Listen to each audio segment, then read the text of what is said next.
So today we're gonna talk about my sisters, my brothers. We're gonna talk about marriage. We're gonna talk about being a kept woman. What it means to be a kept woman? I don't want to be no kept woman. Some of y'all sisters might say. Let's go to the scriptures. Kept woman. We'll start right here. We'll start at Sirach chapter 25 and verse 1. The book of Sirach, chapter 25 and verse 1. Yeah. In 3 things I was beautified, and stood up beautiful both before God and men.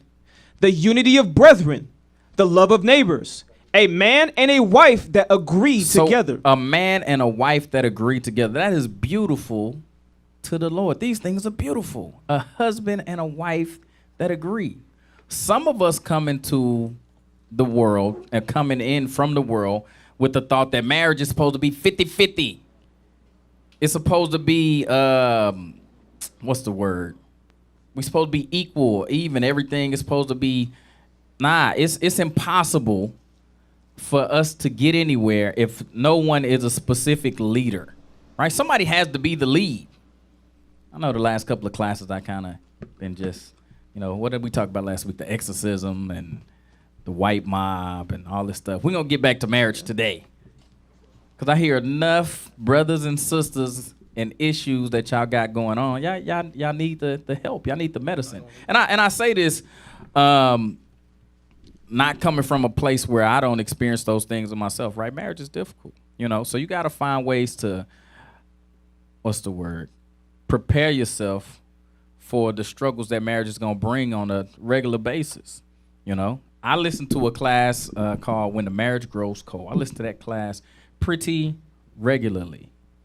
I just listen to it, so I can make sure I stay strong, make sure I'm prepared for whatever challenges might come. Might be good. We might be happy, smiling, good old time, but the challenge is going to come, and I got to be ready when it come to make it through. So I have certain classes I listen to just make sure my mind is sharp. Let's go to this. Let's go to Judges chapter 5, verse 11.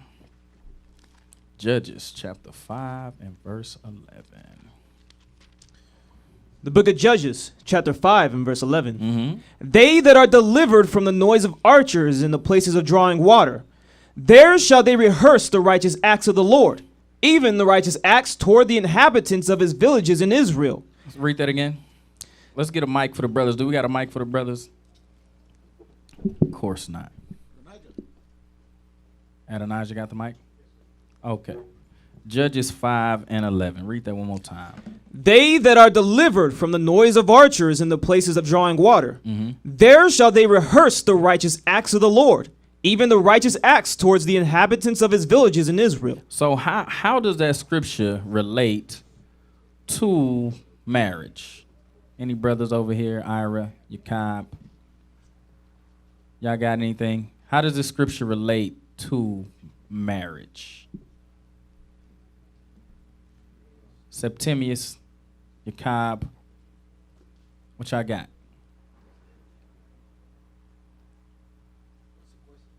Read it again. They that are delivered from the noise of archers in the places of drawing water, there shall they rehearse the righteous acts of the Lord, even the righteous acts towards the inhabitants of his villages in Israel. Then shall the people of the Lord go down to the gates. So how does that relate to now? How does that relate to marriage? Oh, marriage. Yeah. Well, marriage is honorable, so that's something as Israelites that we have to rehearse. We have to apply marriage being honorable, proving a friend, and all those things here in America. It says, there shall they rehearse the righteous acts. What are you rehearsing in marriage? We are rehearsing fidelity to Christ. Fidelity to Christ, okay. Ira, you got anything? Yakab? What are you rehearsing in marriage? Shalom, Brother Ira. We rehearsing the order of marriage. We're rehearsing the obedience to the head of the household, and the obedience to Christ. Okay. How is the wife rehearsing the righteous acts. Yakab? She's showing example to the children in the household as has her head as her husband. When he leaves, she's supposed to be example as what is his order as Christ, as we supposed to follow Christ. When we leave the household, she's showing example as a good wife to show the daughters, the sons, and the village. Okay. All right. Let's go to Exodus chapter 20. We ain't got to make this too difficult. You know, Exodus chapter 20. And we'll start at verse. Let's go to verse. Where I want to start. Let's start at verse 14. The book of Exodus chapter 20 and verse 14. Mm-hmm. Thou shalt not commit adultery. Thou shalt not commit adultery. That's one of the actions that you can execute in marriage. That's one of the righteous acts you can execute in marriage. Go ahead. Thou shalt not steal. Uh-huh. Thou shalt not bear false witness against thy neighbor. Look at that. Some of y'all in marriage bear false witness against each other. Y'all bear false witness against each other. Y'all lying to each other, lying about each other. And sometimes it might not be to me. Sometimes the lie is in your head. Sometimes you lying to yourself about the spouse in your own mind. You think they out to get you, out to hurt you, out to connive you. That's your spouse. You shouldn't have married them if you think like that. Let's go to the next one. Verse 17. Mm-hmm. Thou shalt not covet thy neighbor's house. What you not supposed to do?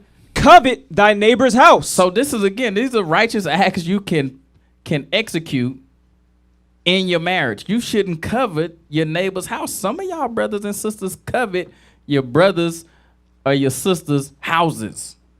What they got, what you ain't got. Like Bobby Womack say, what she ain't got. What you want to go out and get it for. I can't be at two places at one time. But if you think you're lonely now, read it again. Thou shalt not covet thy neighbor's house. Mm-hmm. Thou shalt not covet thy neighbor's wife. That's what some of y'all brothers, some of y'all sisters covet your brother's wife. Some of y'all brothers covet, some of y'all sisters covet your sister's husbands. If I was married to them, man, they perfect. They good, man. I see the way they is. We should be like that. Covet your neighbor's spouse. That's what y'all doing. Y'all can't do that thing. Read it again. Thou shalt not covet thy neighbor's wife. Mm-hmm. So, and again, in your head, some of y'all that was before y'all was married, y'all might have been dealing with whoop-de-wham, you know, your ex-boyfriend or your ex-girlfriend, and you thinking in your head, see, if I would have married the person I was with before, I wouldn't be in this situation. The grass is greener. I knew I should have married the other one. Dang. I'm just telling you, this is how you rehearse the righteous acts, man. You get out of that place where you coveting your neighbor's house, your neighbor's wife, right? Go ahead. Nor his manservant, Nor his manservant. nor his maidservant, Mm-hmm. nor his ox, Mhm. nor his ass, nor anything that is thy neighbor's. Nor anything that is thy neighbor's, right? So whatever it is that they might have, and you like, man, I wish I had that. That's covenant. These are actions you can take these are actions you can take to rehearse the righteous acts right here. These are opportunities you have. Let's go to my sisters. Let's go to Proverbs chapter 14. It's one of my favorites. Proverbs 14. And then let's look up. I want to look up what it means to be kept. Kept. I think I sent it to you. We'll start at Proverbs though. Okay, cool. Verse 1. Yeah, Proverbs 14 and 1. The book of Proverbs, chapter 14 and verse 1. Yes. Every wise woman buildeth her house. What does she do? Buildeth her house. Every wise woman buildeth her house. That's what you're supposed to do. Go ahead. But the foolish plucketh it down with her hands. With her hands. So again, how you build your household, these are things you got to think about. These are acts you can, or what's the word? Righteous acts you can take or rehearse that in your marriage, right? You're supposed to build your household. You don't want to pluck it down. How do you pluck it down? By complaining all the time, by being mad all the time. These are things that you do to pluck it down. Let's go to it. Let me see what it means. Let's see what it means to be a kept woman. A kept woman, it says, a woman who is kept as a lover by someone. So that in itself, on its own, that don't sound like a bad thing. That don't sound bad. But when my sisters think about being a kept woman in their brain, what they thinking about is, I am a slave to you. That's what they think. Go ahead, Azariah. That's what they thinking. They thinking that they are now servants. They are slaves. That's not what it means to be a kept woman. Read it again. What did it say again? Let me see it again. It says a kept woman is a woman who is kept as a lover by someone. I would think that all you sisters want to be loved by someone. I would think that's what you would want. But the problem is the definition of what you have assumed love is in comparison to the reality of what love is. It's a difference. It is a difference. It's not Disney movies and Cinderella and all of that. That's not love. Sorry to break the news to y'all sisters. I know y'all was thinking Princess and the Frog and you kiss them and then it's Prince Charming and all of that stuff. That's not reality. That's not what love looks like. That's not what love looks like from men in general. Like, we don't view love in that aspect. That's not how we view it. It's not emotional, mushy, gushy, none of that stuff. Go back to Proverbs 14:1. Every wise woman buildeth her house, Mm-hmm. but the foolish plucketh it down with her hands. Jump down to verse 4. Verse 4. That's my favorite scripture. Where no oxen are, the crib is clean. Mm-hmm. But much increase is by the strength of the ox. So it say where no ox is. Read it again. Where no oxen are, the crib is clean. The crib is clean. So my brothers, that's here. What does that scripture mean? Do y'all know what that means? Any clue? Any clue? Now, if y'all don't know, don't worry about it. You know what it means, Hidekel? You got any clue? Yeah? Let me see, Adonijah. What that mean? Okay. Shalom, leader. Hey, shalom, Shalom, sir. leadership. Happy Sabbath. Happy Sabbath. Wealth, because the oxen is a formality of wealth. That means that they had land, livestock. So I would say wealth, land. Okay. What does that scripture have to do with being a kept woman? Or the topic? If they ain't got no oxen and stuff, she can't. It's gonna be a clean house. You ain't gonna have no food. She can't cook. Okay. Anybody else? Go ahead, bro. What's your name, sir? Oh, he finna hand you the mic.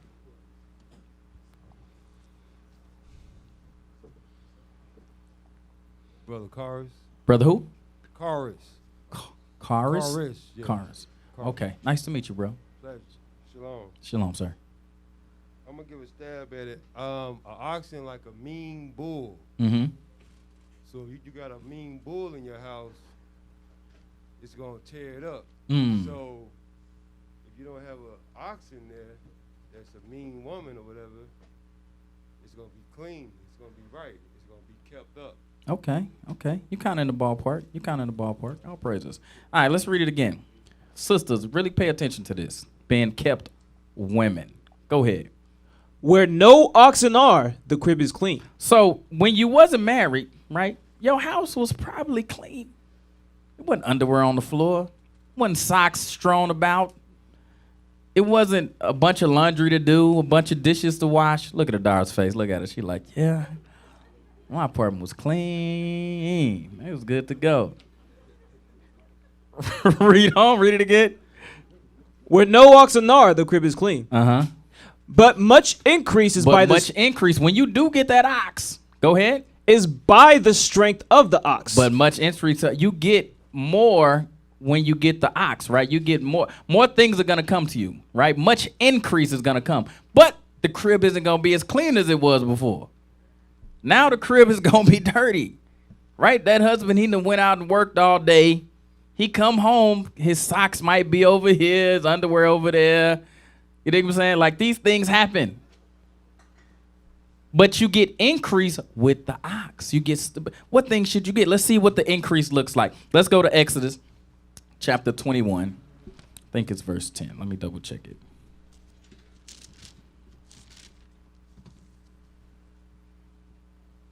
Yes, Exodus 21 and 10. The book of Exodus, chapter 21 and verse 10. Yes. If he take him another wife, her food, her raiment, and her duty of marriage shall he not diminish. So with that ox, right, you might get a brother that might be a little bit uncouth, a little bit unclean. But guess what? These other things come with it too, right? Read it again.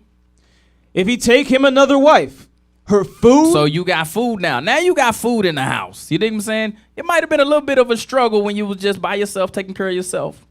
But now you got a husband, you got kids, you got all these other things you got to take care of. So with this husband, right, you're going to have food. Go ahead. her raiment. Her raiment. So meaning her clothes, right? How she dresses, how that woman dresses, the clothes she wears, those things shouldn't be diminished, right? I was just talking to the brother upstairs. I was like, look, man, if your wife, shopped at certain type of stores, that she can't go backwards now because she's accustomed to a certain type of lifestyle. Can't be like, look, I can't say, what your wife is or isn't accustomed to, right? That's up to you to decide. You know what I'm saying? All I can tell you is that, it's a certain level of, what's the word? Care that I want to have for my wife and my children. You know what I'm saying? So I don't want them to be looking like bums, right? They can't be walking around with holes in their shoes, their garments all jacked up, stuff like that. You can't have that. Read that again. If he take him another wife, her food, her raiment, and her duty of marriage shall he not diminish. And her duty of marriage, all the stuff, that means all the other stuff that comes with it, where she lives. You know what I'm saying? You can't take her from, Baldwin Hills to the projects and think that she gonna be okay with that shit. It's gonna be some pushback. It's gonna be some problems. I'm not used to hearing gunshots all night. She might come from the hood. She might be okay with it. I don't know. Everybody's different. You know what I'm saying? I'm from the projects Oak Cliff, so hey, I heard all type of stuff. Let's go back to Proverbs 14 and 4. Proverbs chapter 14, verse 4. Yeah. Where no oxen are, the crib is clean. Mm-hmm. But much increase is by the strength of the ox. When you get married, you're going to get increase through the strength of that ox, through the strength of that husband. And it could be spiritual increase. It could be financial increase. It could be mental increase. All these different things are going to increase. Directional increase. You got direction. You got a plan. All these different things are coming out or happening now that you're married. You know what I'm saying? Is that the end of that scripture? Yes, sir. Let's jump back to Sirach again, chapter 20. I think we was at 1. We are 25 and 1. 25 and 1, yes, sir. Sirach, chapter 25 and verse 1. Yeah. In 3 things I was beautified, and stood up beautiful both before God and men. Mm-hmm. The unity of brethren, the love of neighbors, a man and a wife that agree together. Mm-hmm. 3 sorts of men my soul hateth. So you sisters, in order to be a kept woman, right, you got to understand these are the type of men that the Lord hates. And I think what happens a lot of times when y'all feel like y'all being kept women, y'all not choosing the right type of men. These are the type of men that you want to avoid. Let's see. Come on. And I am greatly offended at their life. Mm-hmm. A poor man that is proud. A poor man that is proud, meaning that he ain't got nothing. He ain't got no plan to get nothing. And he won't even say, I need help to get out of this situation. Some of y'all sisters in here are married to those type of men. The Lord is offended at that. Read it again. A poor man that is proud. Mm-hmm. A rich man that is a liar. Now, some sisters are married to men with financial means. They use their financial means to take advantage of other brothers and sisters. The Lord is offended at that type of man too. Read it again. A rich man that is a liar. Mm-hmm. And an old adulterer that doteth. And an old adulterer, a man that was a whoremonger, and that's all he want to talk about all the time, bragging about all the different, sexual experiences he's encountered. An old man that doteth. Let's go forward. Verse 3. Mm-hmm. If thou hast gathered nothing in thy youth, how canst thou find anything in thine age? Mm-hmm. And oh, how comely a thing is, excuse me. Oh, how comely a thing is judgment for gray hairs, and for ancient men to know counsel. So you want a husband that knows counsel. It's okay to be a kept woman by this type of man. You know what I'm saying? Go ahead. You got something for me? Okay, go ahead. Verse 5. Oh, how comely is the wisdom of old men, and understanding and counsel to men of honor. Much experience is the crown of old men, and the fear of God is their glory. Mm-hmm. There be 9 things which I have judged in mine heart to be happy, and the 10th I will utter with my tongue. A man that hath joy of his children. So you want a husband that has joy in his children. These are the things that you want to look for. These are the attributes of the type of man you want to be kept by. Read that again. A man that hath joy of his children. A man that has joy in his children. Some of you brothers or you sisters don't have no joy in your children. You want to make sure that you are doing things to enjoy your kids. Looking at man, Juju like making noise right now, right? She be cooing and making like, sounds. I'm like, man, we got to record this thing, man. These moments go by fast. You know what I'm saying? They'll be gone before you know it. Got to record these things. We don't want to miss it. You want to have joy in your children. Go ahead. And he that liveth to see the fall of his enemy. Mm-hmm. Well is him that dwelleth with the wife of understanding. That's the kind of you brothers, right? If you're gonna be that husband, right? You're gonna have that kept woman, right? You want to have what again? What did it say? That dwelleth with a wife of understanding. Dwelleth with the wife of understanding. What kind of understanding should she have? Should she understand Daniel's 10, Daniel's 11, Revelations 22? You want her to go through that and break that down for you, the 7 heads of the dragon? Nah, that's no benefit. That's not what it's talking about when it say, read that again. Well is him that dwelleth with a wife of understanding. You got to be able to find a woman with understanding. What is she supposed to be understanding of? Let's go to that. Let's go to 1 Timothy chapter 2, verse 15. A woman that hath understanding. 1 Timothy chapter 2 and verse 15. Yeah. Notwithstanding, she shall be saved in childbearing, Mm-hmm. if they continue in faith and charity and holiness with sobriety. So, brothers, what does that mean?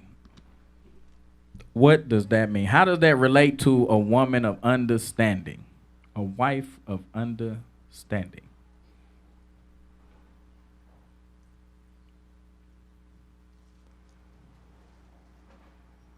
Shalom. Hey, shalom, Adonijah. Titus 2 and 3. Just answer the question. Oh, Like, how does understanding as in like the role as a woman she should do to being sober and hold on, got the stuff in my lap. be specific? Give me some specific attributes that she should be focused on. Teaching the children. Teaching the children. Okay, what does the scripture say that we just looking at? What does it mean, childbearing? Giving birth. So she's saved if she have a baby? No. Is that what you're saying? No. Okay, what are you saying? Being fruitful and multiplying, but I mean that doesn't really. You're add saying up the to- same thing, yeah. Yeah, but I don't loving the child, not abandoning, not aborting the child, something like that, you know. Okay. Anybody else? Anybody got anything else? Kai, what does it mean? She's saved in childbearing. She's saved in childbearing. She know the child come from a man, right? It comes from her having a husband, a family. So her submitting to the head and knowing her divine order as a woman on earth. Okay, that's key. That is key. That is key. You got something, bro? Septimius, you got something? Childbearing, I believe just the act itself, when a woman raises a child, is like nurturing. So saving, so to nurture a child is like salvation. Mm. You know what I mean? It's like you're nurturing the community, it's nurturing a child. So you're bearing the mental bareness of to be able to cope with that child, to be able to deal with that child, to be able to raise that child. Okay. Let's get it again. Good shot. Read it again for me. 1 Timothy chapter 2, verse 15. Yeah. Notwithstanding, she shall be saved. Hold on. Why'd it go up so loud? It got super loud all of a sudden. Goodness. Go ahead. Notwithstanding, she shall be saved in childbearing. So a key attribute to the childbearing, like you're saying, is the raising of the children, of the daughter or the son, right? Because what you're doing when you're raising that son is you're teaching him how to be the husband and the father and the man that he's supposed to be, right? By your attributes, by what you do as a mother and how you submit to your husband, you actually show that son what marriage looks like, what kind of woman he should be looking for. And the opposite, right? If you have a daughter, you're actually showing that daughter the type of woman, the type of spouse, the type of mother that she should be. When they say through childbearing, it's talking about the actions that you take in raising those children. That's what you're actually, I forget. Read the scripture. Notwithstanding, she shall be saved in childbearing. Right. How she shows or lives out the actions through marriage is teaching those children something. Go ahead. If they continue in faith. If they continue in faith, you got to be faithful. Faithful to what? Not faithful to an idiot, not faithful to stupidity, but faithful to a man of God. Go ahead. And charity. And charity. You got to be charitable. Right? Some of you sisters got to learn how to be charitable. You got to look for opportunity. Go back to that Judges again. Judges 5:11, I think it is. Read that one more time. Judges chapter 5, verse 11. Yeah.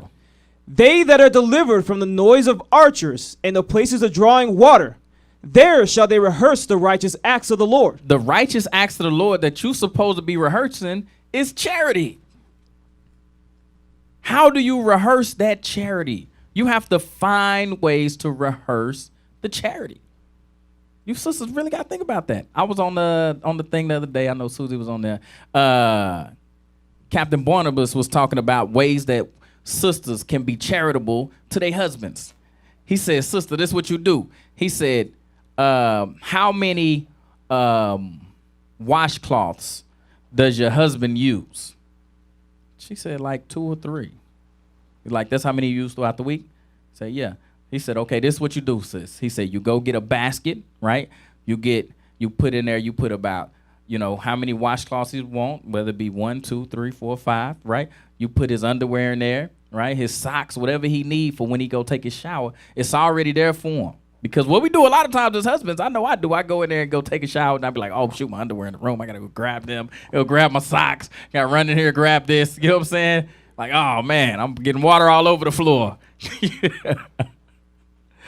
But these are opportunities to be charitable. You have to find ways to be charitable. And you shouldn't look at that thing like, oh, man, I got to be a servant, a slave to this husband. No, you got to look at it as an opportunity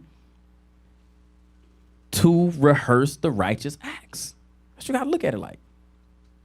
A lot of y'all look at it like, this is the worst thing ever. Let's go back to it. What I was at. Timothy, I think. Yes, sir. 1 Timothy chapter 2 and verse 15. Yeah. Notwithstanding, she shall be saved in childbearing, if they continue in faith and charity and holiness with sobriety. And holiness with sobriety. The holiness and sobriety is going into you, again, going back and submitting to the natural order. You trusting and believing that that man of God is going to do the right thing by you. A lot of y'all sisters don't believe that. Y'all don't trust that. Y'all scarred and scorned women. Y'all don't trust that. Y'all think he out to, I don't know, take advantage of you in some way. And you married him. I don't know why you married him. I don't get it. I don't get it. You don't trust the man, but you married him. You shouldn't have married the idiot. Now you stuck with him. You bought it, you broke it. He's yours. You know what I'm saying? That's what it is. Let's go back to Sirach 25. Let me get that video, man. Let me get that video. A 10-year-old girl living in Gaza has documented her experience on social media. Here's CNN's Al Damon with her story. I met a video. His name is Jude. His name is Nana or Nadia. It's the juxtaposition that is perhaps the most jarring. Between the clips Nadine, an aspiring social media influencer, used to post about her life, often featuring her younger brother Jude. If I hit my sister? And the clip that was posted of her that went viral. You want all of this? What do you expect me to do? Fix it? I'm only 10. I can't even do anything anymore. I just want to be a doctor or anything to help my people. I can't. I'm just a kid. She is just a kid. Pause that. Look at their house. Look at their house. It's rubble. It is a pile of rocks. Let's go to the scripture. Let's go to Sirach. You can take it down. Let's go to Ecclesiastes in the Bible. Ecclesiastes chapter 7 and verse 12. Let's look at that. What's the other one? Mean Cottage. Give me that one too. Go ahead. Read that, Yasadi. Ecclesiastes or Sirach? Ecclesiastes first. Okay, yes, sir. Book of Ecclesiastes, chapter 7 and verse 11. Wisdom is good with an inheritance, and by it there is profit to them that see the sun. What did I say? Ecclesiastes in the Bible, chapter 7. Yes, sir. Verse 11. Verse 12. Verse 12. Yes, sir. For wisdom is a defense, and money is a defense. Yep. But the excellency of knowledge is that wisdom giveth life to them that have it. So wisdom and finances is a defense. Right? I have some brothers call me after Passover about some of you sisters. You know what I'm saying? They like, hey, I want to talk to sis such and such. I say, well, how much money you got in the bank? $200. It's not going to work, bruh. It's not, I don't know why you calling me right now. You can't take care of this woman at all. Why are you calling me? Get yourself together, bruh. Like, it's crazy. I'm showing y'all the clip again so we can really be, give me the one, Sirach 29 and 12. 29 and 22, I'm sorry. Sirach, chapter 29 and verse 22. Start at 21. 21. The chief thing for life is water and bread and clothing and a house to cover shame. And a house to cover shame. These are the things that a husband is supposed to provide so you can be a kept woman. That's what's supposed to happen. But again, a lot of you sisters are looking for emotional support or looking for, I don't know. I don't even know how to say it. You sisters know what I'm talking about. All this stuff that men don't even know how to give you. You know what I'm saying? Like, I don't even know what the thing is. I don't even know how to hit the target that you asking me to hit. It doesn't make any sense. I'm what my wife say, I'm emotionally retarded, I guess. I don't know. I don't know how to hit it. I don't know what it is. What, Ananias? Say something. Help me out, man.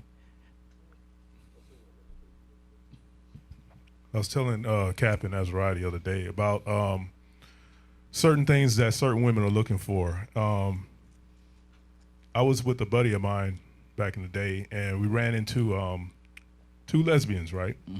One was very butch, and the other one was very feminine, right? So my question was to them, because I was like, I didn't care, I'm gonna ask, right? It's like, okay, why is the more feminine lesbian attracted to butch lesbians? In not all cases it's like that, but in a lot of cases it is, right? And she was like, man, nobody was ever bold enough to ask me that question. And she was like, well, what we're looking for is that emotional attachment. We like the physical attachment of the man body and the mannerisms that a man carries, but we're also he looking for, like that part, the sexual part. Yeah, pretty much, yeah. He nice. So I don't know what that other butch one was doing to fulfill that role, but anyway, they said that they said those butch lesbians that you see, they're the most emotional, soft-hearted people that you will run into. And that's what I think a lot of our sisters get caught up in. They don't look at the fact is, okay, for the moment, that's going to be good. What's going to happen when the rent's due? What's going to happen when there's no food, when you open the refrigerator and you get blinded by the light because there's no food in there to block the light? So I'm just saying. All the light is in the refrigerator. All the light. Yeah. Bright ass refrigerator. Oh, shoot. Where I'm at? Sirach 29. Yes, sir. Read that. Sirach, chapter 29 and verse, you on 22 now? Nah, I think it was at 21. Read that again. 21. The chief thing for life is water and bread and clothing, and an house to cover shame. Better is the life of a poor man in a mean cottage than delicate fare in another man's house. So you sisters, man, y'all should want to have these things. These are the things you should want to have. That don't mean that you are a servant or a slave. It's okay to be kept, because this is what a man that's keeping you should have. You should have water, bread, clothing, and a house to cover shame. And I'm telling you, some of you sisters in here, right, the married men that can't provide water, can't provide bread, clothing, and a house to cover shame. You men that's doing that stuff, man, get your stuff together, man. It don't make no sense. Water's off.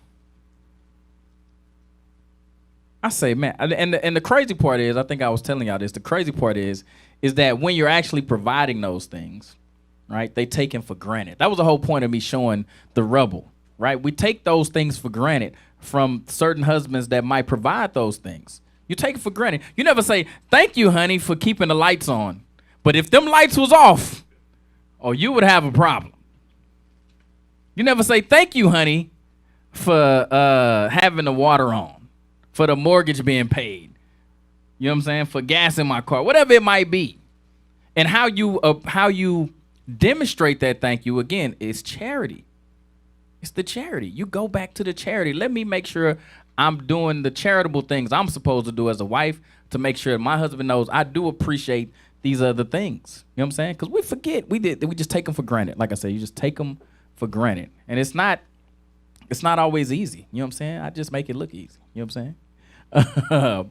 Let's go. Let's give me that clip. That clip. I mean, it was it looked like an Instagram post or something. It had the name blocked out. Can you put that up there? It says, women, even if you're not attracted to other women, I promise it's worth it to take a moment and deconstruct the standard of family. Consider co-parenting with your friends. Look up compound living, etc. We really can imagine and implement a new way of life. What this sister is saying is, we don't need no man. We don't need to be kept women. We can do this by ourselves. This is what's in the Negro's mind. That's how you know we the children of Israel, man. We are the children of Israel. We're the only people that think this is okay. And let somebody say that this is wrong, they'll think we're crazy. Y'all crazy. Everybody can do what they want to do. Free love. All right, man. Let's go back. Where I'm at? Sirach 25. Sirach chapter 29 and verse 25. 25. All right. Sirach chapter 25 and verse 1. Mm-hmm. Nah. I'm at where I'm at? Oh, verse 8. Okay. Verse 8. Mm-hmm. Well is him that dwelleth with a wife of understanding, and that hath not slipped with his tongue, and that hath not served a man more unworthy than himself. So it say that have not slipped with his tongue. You brothers got to understand. That she's going to do things in the marriage that's going to aggravate you, right? You cannot allow those things to dictate how you now speak to her, right? She done pissed me off. Now I'm going to cuss her out. Now you done slip with your tongue. Read it again. Well is him that dwelleth with a wife of understanding, and that hath not slipped with his tongue, and that hath not served a man more unworthy than himself. Go ahead. Well is him that hath found prudence, and he that speaketh in the ears of them that will hear. Oh, how great is he that findeth wisdom! Yet is there none above him that feareth the Lord. But the love of the Lord passeth all things for illumination. He that holdeth it, whereto shall he be likened? Here it comes. The fear of the Lord is the beginning of his love. This is what you sisters should want. If you want to be a kept woman, this is what you should want. Read that again. The fear of the Lord is the beginning of his love. If you want a man to truly love you, it has to start with his love of God. That's where love has to flow from. If his love is strictly based off of your looks or his feeling towards you or a physical attraction, whatever it might be, it's going to all fade away. Read it again. The fear of the Lord is the beginning of his love. And faith is the beginning of cleaving unto him. And then your household and your marriage will be faithful. It'll be safe if his love starts with him loving God. Him looking at the attributes in the Bible of what it means to be a husband and a father and a man of God, and looking at those things and executing those things. That's what's going to create the right type of marriage. Let's go to Proverbs chapter 13. We'll start at verse 16. Pull up that article for JDL first. Let's get that first. Give me that article. I think it was called, what was it called, JDL? Political lesbianism. Yeah, let's look that up. Let's look up political lesbianism. Because that's what it is, man. Yeah, that's what when it is. When it comes to a lot of our sisters, right, they might not be physically homosexual, but emotionally and mentally, they lesbians. They lesbians, man, in the mind. Yeah. They like, no, I'm not. Okay. Okay, we're going to find out. We're going to find out. Let's read it. All right, it says political lesbianism. You want Yesadi to read it? I've been struggling with my reading, so I'll let Yesadi read. I don't It's all right, man. mess up again. You got to get a new prescription. Yeah. Not read, please. I try to make fun of it. I'm not reading. Go ahead. Yesadi, let Cat borrow your glasses. Nah, go ahead. Go ahead. Political lesbianism originated in the late 1960s among second-wave radical feminists as a way to fight sexism and compulsory heterosexuality. See Adrienne Brick's essay, Compulsory Heterosexuality and Lesbian Existence. Sheila Jeffries, a lesbian, helped to develop the concept when she co-wrote Love Your Enemy, the debate between heterosexual feminism and political lesbianism, with the Leeds Revolutionary Feminist Group. They argued that women should abandon support of heterosexuality and stop sleeping with men, encouraging women to rid men from your beds and your heads. So that's the point too, right there, right? It says rid men from your beds and your heads. Right? So stop sleeping with your husband. Don't listen to nothing he say. Don't listen to nothing he say. That's political lesbianism. Yep. And that's that thing has come to pass. Some of them have completely rid they man from their head. Yep. It might still be in the bed, but in their head they got a idea of what a woman should be doing. Somebody else. You know what I'm saying? It ain't what a man is gonna give you. A Disney movie. Yeah. Go ahead, Yesadi. A Disney movie is in the head. While the main idea of political lesbianism is to be separate from men, this does not necessarily mean that political lesbians have to sleep with women. So you could not be sleeping with women and still be a political lesbian, right? Go ahead. Some choose to be celibate or identify as asexual. Go ahead. The Leeds Revolutionary Feminist Group definition of political lesbian is a woman-identified woman who does not fuck men. Go ahead. They proclaimed men the enemy and women who were in relationships with them collaborators and complicit in their own oppression. See, that's the point right there. It was all based on women feel like they were oppressed. Right? That's what women feel. They feel like they're oppressed. Go ahead. Heterosexual behavior was seen as the basic unit of the patriarchy's political structure, with lesbians who reject heterosexual behavior therefore disrupting the established political system.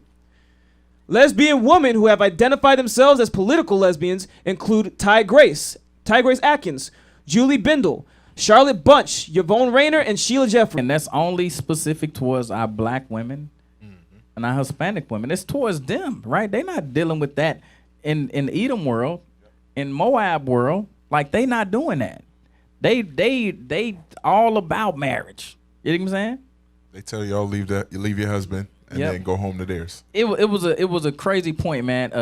I can't remember who said it, but they said you never heard a song called Miss Independent in Chinese. Damn. You never heard that. You know what I'm saying? You never heard WAP in, Arabic. You know what I'm saying? But the black women, they hear that that's they hot girl summer in Europe. You know what I'm saying? It's not going down over there like that, bro. The Dutch hot girl summer? It's not a Dutch hot girl summer, bro. It's not happening like that, bro. It's just not. But they put that stuff out there only towards our women, and then they can't even see the plot. They can't even see that they are at war. They don't even believe it. They're not at war. Yep. All right. They believe it. I got it. Go ahead. Yeah, Romans 1, 20, 26. Kind of want to start at 25, but 26. A lot of times we read this, right, for homosexuality, right? But let's look at 26. Watch. Romans chapter 1 and verse 26. For this cause God gave them up unto vile affections. For even their woman did change the natural use into that which is against nature. So the natural use of a woman, we read it earlier, was to be in submission to her husband, right? To be to have childbearing, right? To be a kept woman, right? So when we look at this, God is saying that a lot of our sisters have changed their mindset to something that is against their nature, right? Go ahead, read the next verse. And likewise also the men, leaving the natural use of the woman, burned in their lust one toward another. Go ahead. Men with men, working that which is unseemly, and receiving in themselves that recompense of their error which was meet. God said you receive the recompense of your error, right? You're going to be damaged because of what you believe is correct. I like that. Can I hear that again? Go ahead. And likewise also the men, leaving the natural use of the woman, burned in their lust What one are they? toward another. Burned in their lust. So being burned in your lust, it's not talking about I just gotta go lay with them. Nah, it's implanted, it's embedded in you. That thing is in your mind, right? It's what's the word? It's deep rooted. What you say? Seared. There you go. Seared into you. You can't wash it out. How you visualize what marriage is supposed to be is based off of some homosexuality stuff. It ain't got nothing to do with the natural order of how God said marriage is supposed to be. Go ahead. That was it. That was it? That was it. Okay, cool. Let's go back to Proverbs right quick. Proverbs chapter 13 and verse 16. Proverbs chapter 13 and verse 16. Again, this is husbandry. Read Sirach 25 and verse 12 one more time and then jump to Proverbs. Sirach chapter 25 and verse 12. Yeah. The fear of the Lord is the beginning of his love. The fear of the Lord is the beginning of his love. So if a man loves you, right, his attributes should be based off of the fear of the Lord. And the fear of the Lord means if he lies to you, guess what? He's not lying to you and you alone. He's lying to the Most High, right? If he's been dishonest, if he's been unfaithful, if he's committing adultery, it's not to you alone. He got to know that the Most High can judge him, because if he's basing it solely off of your judgment, he going to do what the hell he want to do. Or only off of your feelings and what you view marriage is. Some people in marriages in the world, right, they have what they call it open marriages and stuff like that. Craziness. All right, where are we going? Go ahead. That's Benjamin life, man. I don't know. You know what I'm saying? My dad had me and my brother. My brother lived about 15 blocks from me. You know what I'm saying? So that's how Benjamin get down. You got two families. You know what I'm saying? So crazy. That's how the world worked for Benji. Crazy. Come on, let's read that thing. In Proverbs? Mm-hmm. Proverbs chapter 13 and verse 16. Yeah. Every prudent man dealeth with knowledge, but a fool layeth open his folly. Every prudent man. So the type of man that you want to be kept by, sisters, is a prudent man. A prudent man is somebody that looks ahead at the obstacles to comes and plans ahead for those things. That's what it means to be a prudent man. Whatever those obstacles might be. Go ahead. But a fool layeth open his folly. Mm-hmm. A wicked messenger falleth into mischief, but a faithful ambassador is health. Here it comes. Poverty and shame shall be to him that refuseth instruction. Brothers and sisters, like I was saying, man, some of y'all are going through these exact things. The poverty is making reference to you can't cover food, water, raiment, and a house to cover shame. You can't cover those things. You are in poverty. That's not being a man of God. Come on. But he that regardeth reproof shall be honored. Yep. The desire accomplished is sweet to the soul, but it is abomination to fools to depart from evil. Come on. He that walketh with wise men shall be wise, but a companion of fools shall be destroyed. And that's what we was talking about again. We had our lock-in last night. Some of you brothers, right, want to counsel with brothers that you want to counsel with instead of the brothers that can really help you. You go to somebody that ain't never done the thing you trying to do, and you want to talk to him about the thing that neither one of y'all done. Makes no sense. I had a sister I was talking to not long ago. She said, well, if I move to this camp, all the sisters there are my age. Here in San Diego, a lot of the sisters are a little older. That makes no sense. You want to go there and be be around a bunch of unexperienced people? How is that going to help you? Read that again. He that walketh with wise men shall be wise. You'll get wisdom if you go around people that have certain life experiences. How to be a husband, how to be a father, how to be a wife, how to be a mother, how to accomplish this, that, and the third throughout life. You want to be around people like that, not around who makes you comfortable. You're not growing in that way. You got to get comfortable. In the truth, you got to get comfortable being uncomfortable. Doing things that you wouldn't naturally do. I was saying this last night. I said before I came into the truth, right? I'm not saying I'm the greatest thing in the world, but I wasn't the most organized, the most administratively sound. But coming into the truth, I seen needs that I had to improve in myself. And for the body, I said, let me step into these roles. Let me challenge myself. Let me discipline myself in these different things. Was I using a planner when I first came? Nah, I said, man, this is a way to really challenge myself to be better. Let me do that thing. Yeah.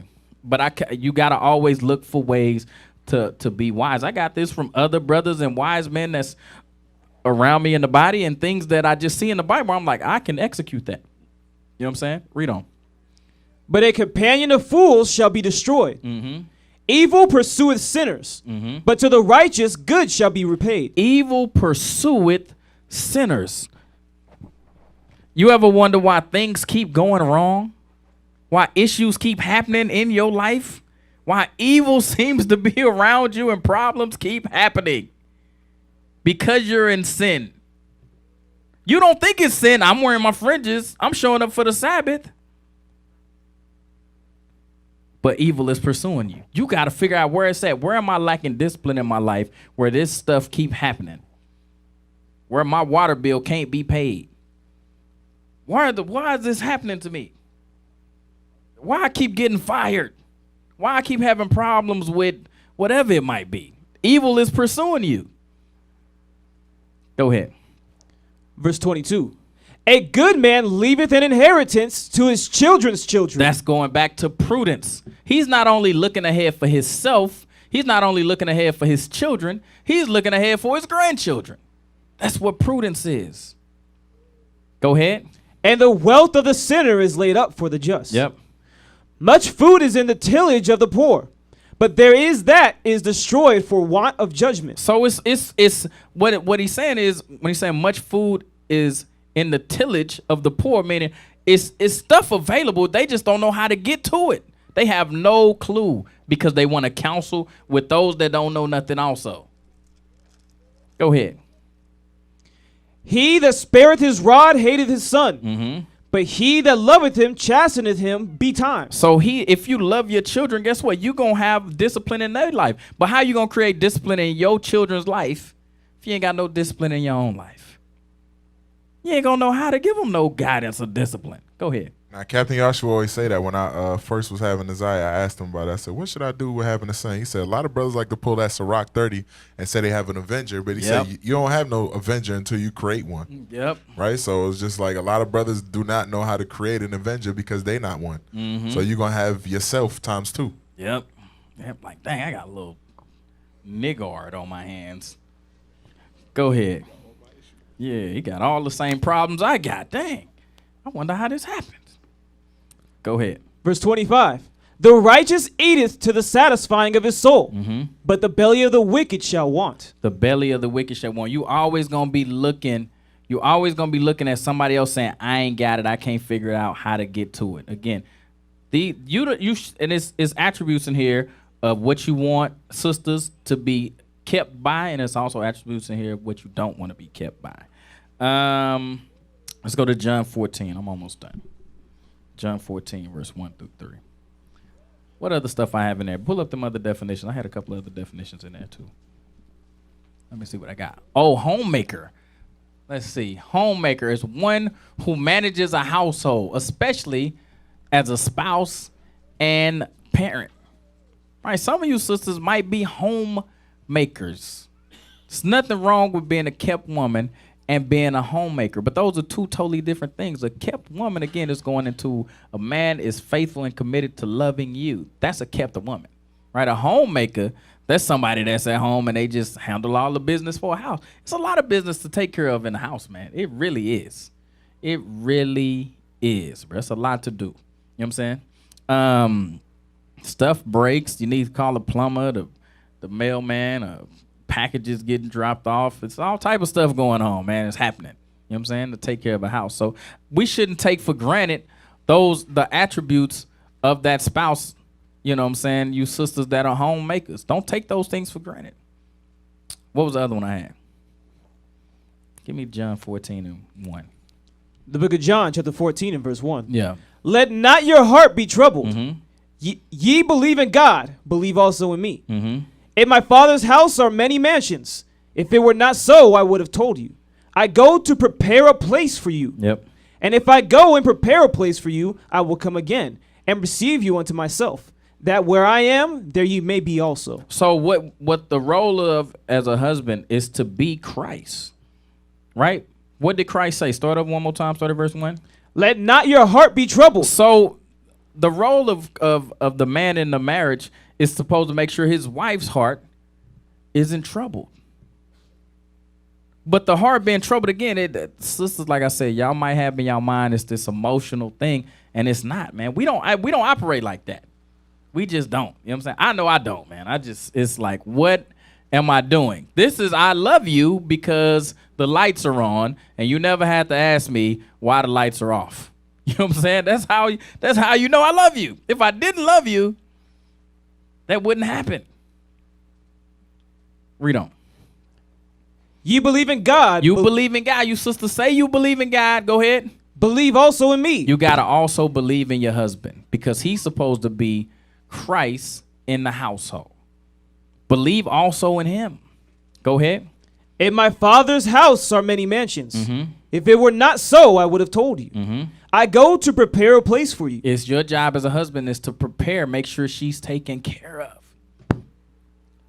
Let's go to 1 Corinthians 7:32.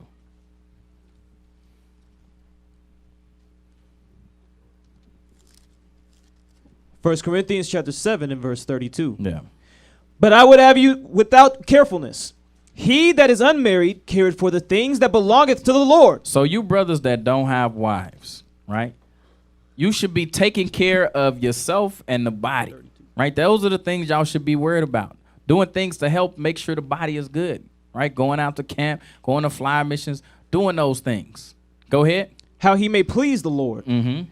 But he that is married careth for the things that are of the world. He that is married, guess what? You got to still do the things that's necessary for the body. That don't mean you off the hook.